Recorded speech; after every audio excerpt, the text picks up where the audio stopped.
Hey guys, so today I'm going to talk about sales taxes. Okay, let's move on. So you're pumped in launching your SaaS and, sell it globally to everyone. Congrats. But unknowingly, you are now going to become a tax expert in more than 100 countries. Not something that was written in any founder playbook, right? In this video, my goal is to give you a little overview of the whole sales taxes ecosystem, what it means, educate you, why it started, and what you can do and at which stage. Over a decade ago, I did an internship in the Silicon Valley in SAP, and we took a road trip to Vegas with a few friends. And on our way back, we decided to go to Death Valley. And this is like a completely deserted place. It's like one of the hottest places in the US. And like in every national park, you have to pay an entry fee. And there was a box there that they were asking, I think it was $20. And we were like 3 Israelis, 2 Germans, and 2 Argentinians. And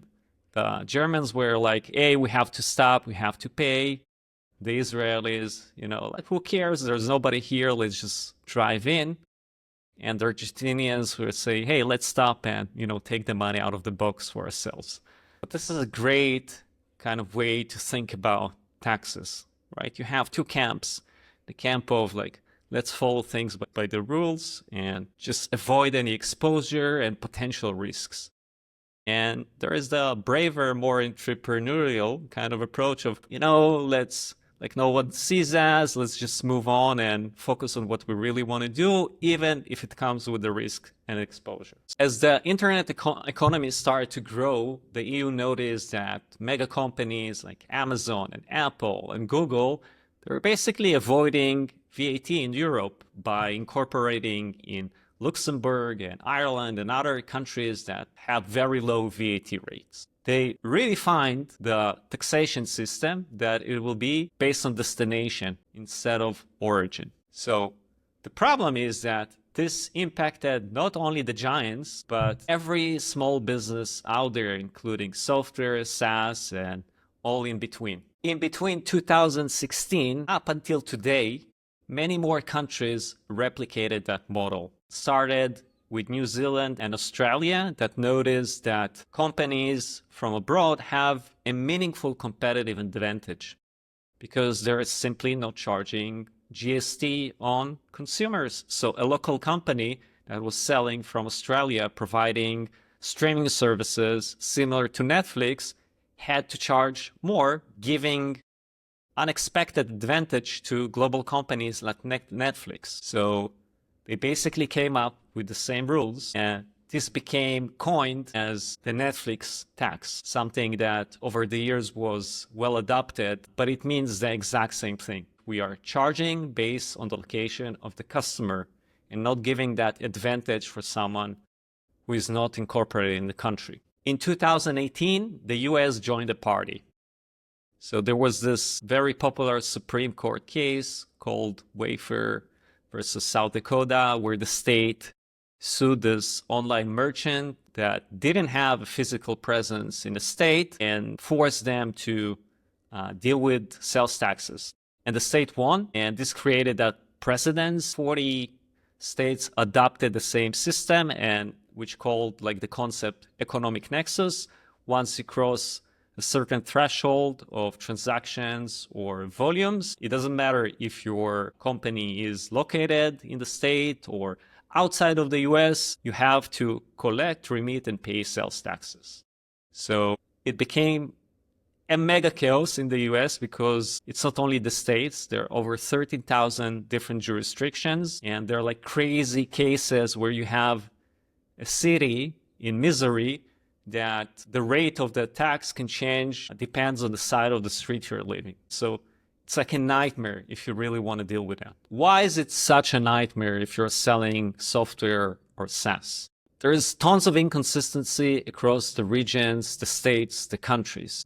It's unclear how your product is even categorized. In some, it can be like cloud solutions, subscriptions, and other digital goods, downloadable software. Every place has different definitions, and just to understand where you need to deal with taxes, it's a whole complex task by itself. You have to deal with these funny situations like Canada. They implemented a 2-month tax holiday and defined on 10 different categories that bring joy to the season. So now if you do want to comply with taxes in Canada, you have to think whether your software or SaaS actually bring joy to people in order to understand if you need to collect taxes or not, which is ridiculous stuff to deal with. You have different thresholds. In some places, it's based on number of transactions. In other places, based on volumes. And there are countries where there are no thresholds at all. Like from the first dollar you make, you have to deal with that. In some countries, it's only from consumers. In others, it's both from businesses and consumers. In some countries, you need to issue a different invoice when it comes to the business. They can require the invoice to be in their local currency. So the UK, for example, even if you charge in US dollars, you have to issue an invoice that shows the equivalent of British pounds. And that even makes additional confusion because you can't really know how much money will be deducted from the buyer when they buy in US dollars and their account in British pounds. So there will be a mismatch for sure between the invoice and what they actually see on their statement. So there's like tons of this like strange complexities that suddenly you have to deal with. And on top of all of that, like let's add the cherry on top of it, you have to monitor all these changes that are happening all the time. You need to stay informed on the tax rates, on the frequency of submission. So like the frequencies of where to report and how frequently are changing. It can be monthly, it can be quarterly, it can be annual. I can tell an example that just happened to us. Pennsylvania changed our frequency quarterly to monthly. And because we didn't get that update, because it's just crazy to keep track of everything, and we pay the amount after the quarter, for the first month, we had to pay 15% penalty, because it's like 3 months that were delayed. For the second month, 10% penalty, and for the third one, 5%. So we just lost a bunch of money because they decided to change our frequency without properly communicating that to us. So monitoring, staying on top of this, and also selling subscriptions adds additional complexity they mentioned, because every time there are changes, whether it's in rate, whether it's in taxability, because sometimes a state can decide, okay, I'm no longer taking taxes from SaaS for whatever reason, right? So every time there's a change like that, you have to ensure that it propagates to all of your subscriptions. So you need to identify all the impacted subscriptions, update the rates, ensure that whenever the renewal hits, it's using the correct rate. You need to inform your customers about that. Like if the tax rate was lowered and you still charge the same rate, you're basically illegally overcharging the customer. If the tax rate has increased, you're not charging enough, and then you're going to lose money out of your pocket when you're reporting. So there is like all these complexities that you have to deal with that makes the entire billing system way more complex if you want to do it right. If there's one thing that I want you to take out of this video is awareness. Just know the implications, the exposures, the risks, what can happen to you, to your business, and what you can do in order to eliminate those risks in your business. I hope you enjoyed this video. Like, subscribe, do all the things that the algorithm like, and see you next time.